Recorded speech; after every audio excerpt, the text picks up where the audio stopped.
I want to thank the Crown Prince for the role he played in the transformational peace deal that was achieved last month, and so many of the other things that happened to end the war in Gaza.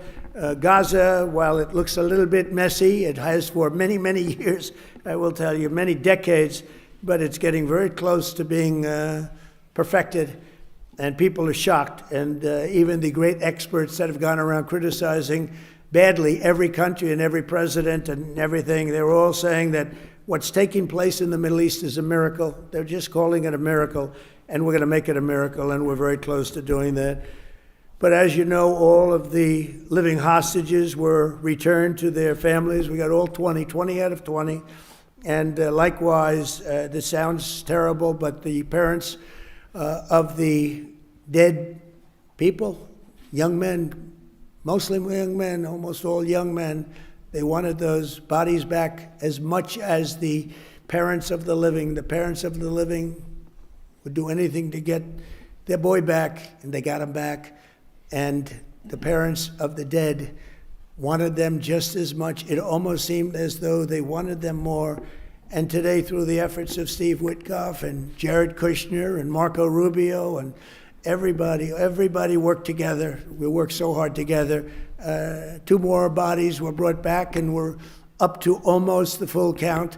I think we're too short right now, and a lot of work has been done by Hamas. And a lot of people said they wouldn't be doing that, but they did do it. And the bodies have been delivered to the families, to the mothers, to the fathers, and at least they can be in peace. It's amazing. It was a miserable period of time. We have 2 more to go, and I think we'll be getting them also. Not easy. That was not easy. Not an easy situation. I've met with many of those parents, and what a time they've had.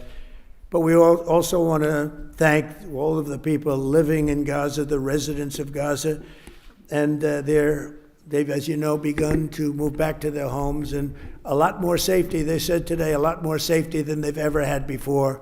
It was a rough neighborhood, to put it mildly, and a lot of progress has been made with respect to Gaza and just about everything else we touch.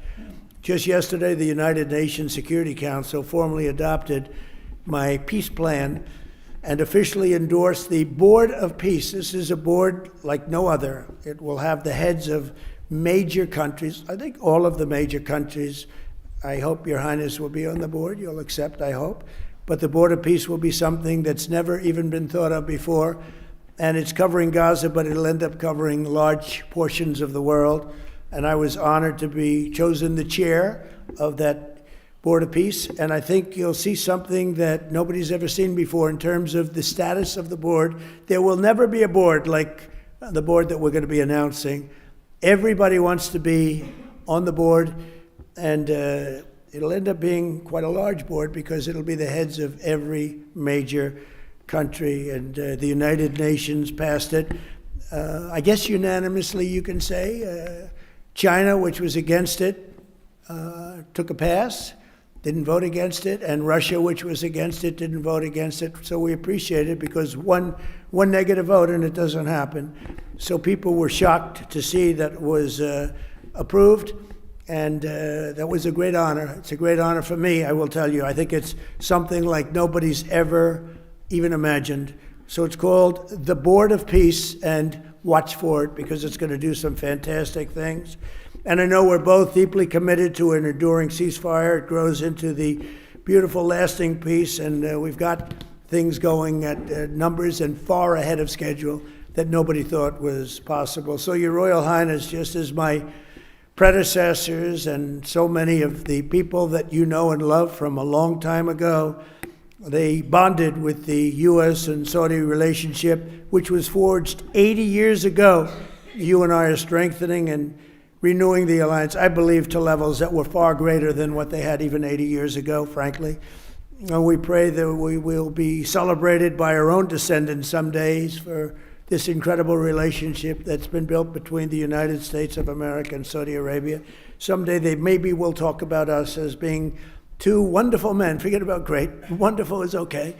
But 2 wonderful men that did tremendous work for their countries, and that bond is very important. Our friendship and blessings to America, to the Kingdom of Saudi Arabia, and to the world stand out and will always stand out to me. So I look forward to working with you, and we'll be here for 3.25 years. For the Trump, that's like an eternity.